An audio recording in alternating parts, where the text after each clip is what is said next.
Sabi kuya, naabat.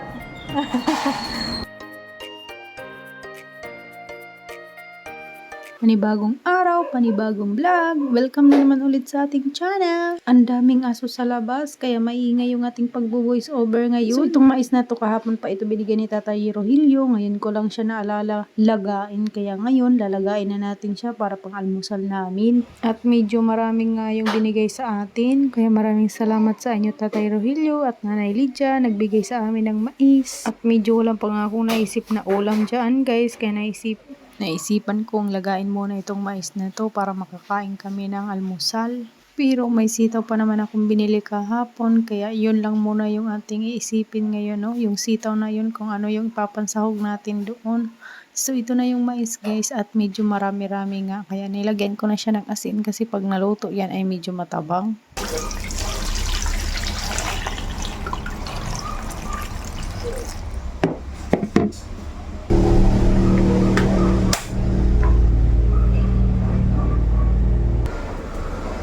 So ito na yung sitaw guys na binili ko kahapon, 40 pesos na iyan. Naisipan ko na ipansahog na lang yan sa sinigang. Kaya ayun, pansigang yung ulam namin at saka si Pansito at saka si Alberto na yung nagluto dahil wala silang trabaho ngayon dahil yung kanilang panday ay lasing. Nalasing pala kagabi at sumakit daw yung ulo at saka may hangover. Kaya ayun, hindi tuloy nakapagtrabaho sila ngayon, no? Yung dalawang panday lang dito sa loob ng ating bahay yung nagagawa ng kisame. Sila lang yung nagtrabaho. At dahil yung mais natin native, yung iba noon matigas, kaya naisipan ko na lang talaga gawin na lang binatog. Ayun, sinalang ko na nga sa kabilang kawali. Tapos meron naman tayong saging na nahinog doon sa punuan kanina, hinatid dito sa ating bahay, kaya yung ibang hinog ay ginawan ko na siya ng banana Q para hindi naman magsawa yung dalawang panday natin dito sa loob ng bahay, yung tinapay ba, kaya ngayon maiba naman yung ating snack, banana Q naman. So konti lang naman yung ating saging, dalawang salang lang yan guys, no, dahil nahinog lang yan doon sa puno. So habang ako ay nagluluto, sinisilip-silip ko sila kuya dito, malapit na talaga matapos sila magkisame. Bukas siguro guys maglalagay na lang sila ng plywood ba,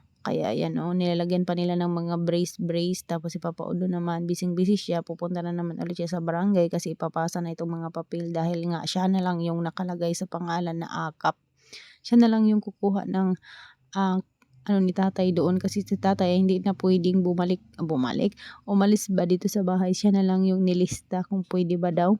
Kaya ayun, siya na lang din ang nag-build up at saka hindi rin siya nagtagal doon sa barangay dahil nga wala doon yung kapitana. Tapos ayan, siya na rin yung nagpa-snack sa ating mga trabahante dahil nga alas 3 na dyan.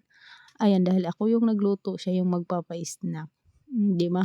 Yan, royal na naman yung kanilang i-snackin dahil is nasawa na yung aming mga panday at baka magkasakit sa UTI no sa kaka-sting, kaya ayan, royal na lang at saka yung banana Q. Kahapon kasi yung snack nila guys, tinapay at saka sting, kaya ayan, sabi nila ay mag-royal lang na lang daw muna sila ngayon, kaya yun na yung pina-snack natin sa kanila, no. So ayan yung ating mga trabahante dito, yung sa baba ang nagbabako dahil hindi nga nagtrabaho.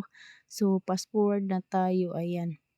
Namalingki ako at naningil. Pag uwi ko dito sa bahay, nagbili muna ako ng 2 case ng gin dahil nga mabenta at maraming nagtatagay-tagay ngayon dito sa atin.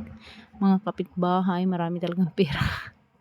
So guys, ayan yung ating tindahan, status ng ating tindahan at update na rin. Medyo magulo talaga yung ating tindahan ngayon at hindi na nga ako naglinis at nag-display dahil nga ay malapit naman tayong lumipat doon.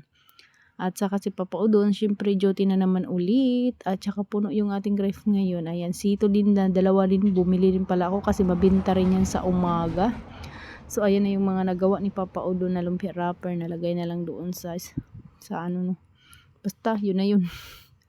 Tapos ayan, paglagay na lang talaga bukas at dahil duty ni Papa Udon, dito na naman ulit kami matulog na dalawa ni Alter sa ating tindahan. Ayan, nakaready na yung aming tulugan ni Alter, no? At naligo na rin kami dalawa ni Alter para ready na mamaya. O siya guys, hanggang dito na lang muna yung ating video. Maraming salamat. God bless us all. Thank you for watching. Bye-bye. Bukas naman ulit.